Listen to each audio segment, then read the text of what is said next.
Comment fait-on pour essayer de trouver des repreneurs potentiels? Comment on fait pour évaluer les talents?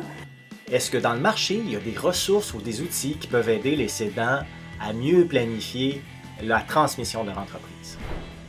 Donc, merci beaucoup pour ces excellentes questions sur la recherche d'acquéreurs et la mise en marché de nos entreprises dans le cadre d'un transfert d'entreprise.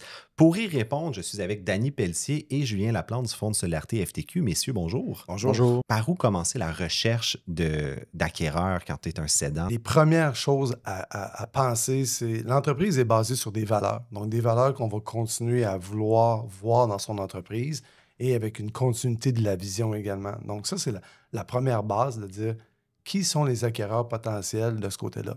Si on a besoin du réseau, nous, on est au cœur même de ce réseau-là également. On a d'ailleurs nous-mêmes notre propre liste de repreneurs.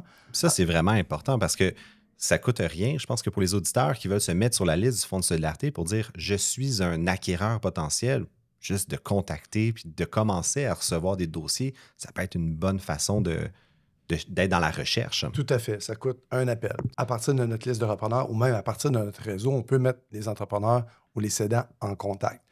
Un aspect qui est important également, c'est vraiment de considérer la relève interne aussi. Il ne faut pas sous-estimer le fait qu'à l'interne dans l'organisation, il y a des gens qui pensent peut-être également vouloir acquérir cette entreprise-là.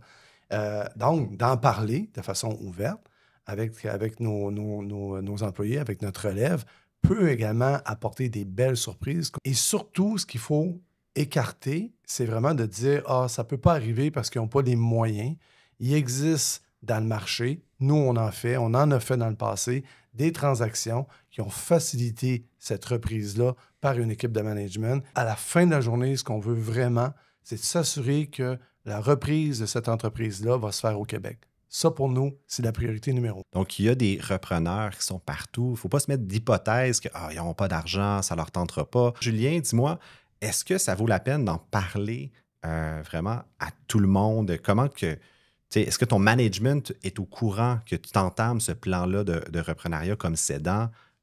C'est-tu bénéfique? C'est-tu dangereux? C'est du cas par cas. Ça dépend toujours de la relation qu'a le cédant avec les gens à l'interne, son équipe. Ça peut être des employés. Dans certains cas, c'est des gens de la famille. Donc, une évaluation, c'est sûr, des différents prospects ou des différentes personnes qui pourraient reprendre l'entreprise est vraiment importante à faire. C'est le cédant, c'est sûr qu'il va avoir quand même une bonne idée des employés clés au sein de l'entreprise qui va être en mesure de se dire, bien, je pense que ce candidat-là va être capable de reprendre l'entreprise. Il y a le leadership, il y a les qualités, il y a l'expérience, il connaît l'entreprise.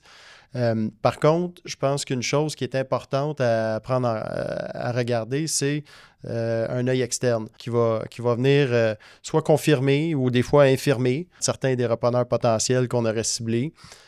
Donc, l'aide externe, nous, le Fonds, on travaille avec beaucoup de partenaires qui peuvent venir aider les cédants. Ça vaut même la peine, j'ai vu des entreprises faire des tests psychométriques parce que, OK, oui, c'est facile de bien s'entendre autour d'un lunch, 2 lunchs au début, mais si tu veux aller plus en détail puis s'assurer que ton groupe de repreneurs s'entende bien, bien, ça vaut la peine des tests psychométriques, là. Exact. Les outils externes, que ça soit familial ou que ça soit des employés ou des repreneurs externes. Se faire accompagner. C'est important. Pour trouver les perles rares. Puis parlant d'outils, justement, Danny, c'est quoi, mettons, ta vision des outils disponibles au Québec pour accompagner les cédants? Au Québec, on est vraiment choyé. Puis je dirais dans les 3 phases, donc avant, pendant et après la transaction. Je commencerai avec l'École d'entrepreneurship de Beauce, qui est vraiment avant la transaction, qui, dans le cadre de mouvement propulsion entrepreneurship, va former des repreneurs et des cédants, justement, en amont pour une bonne préparation. Pendant la transaction, il y a le CETEC et Réseau Mentorat qui sont vraiment complémentaires. Donc, le CETEC peut mettre en relation, à titre d'exemple, des repreneurs et des cédants dans une transaction en toute confidentialité. Réseau Mentorat, lui, c'est plus au niveau de l'accompagnement quotidien pour voir ce qu'il vit, donc étape par étape par rapport à ça. Et finalement, il y a Entre Chefs, qui est là vraiment après la transaction. Un entrepreneur est souvent seul dans sa solitude et il faut éviter ça le plus possible. Donc ça, c'est vraiment un forum où ils peuvent, en toute confidentialité, dans un safe space que j'appellerais, échanger sur les réalités qu'ils vivent ou des défis que les autres entrepreneurs comme lui ou comme elle vivent également. Nous, on connaît l'ensemble des joueurs de l'écosystème.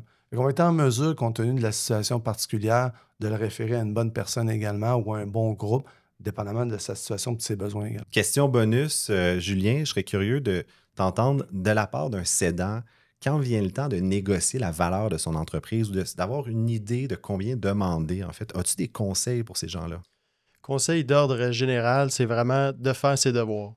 Donc, d'être bien accompagné avec des évaluateurs d'entreprise agréés, d'être structuré, d'être transparent. Ça fait toute la différence quand on vient pour présenter notre entreprise à un repreneur. La crédibilité aussi de l'information qu'on fournit. Si le repreneur commence à douter de l'information qu'on va lui donner, ben, ça va faire en sorte que le cédant va perdre un petit peu de crédibilité et ça pourrait impacter la valeur qu'il pense obtenir. Donc, c'est très, très éclairant, messieurs. Merci beaucoup et on continue notre épisode à l'instant.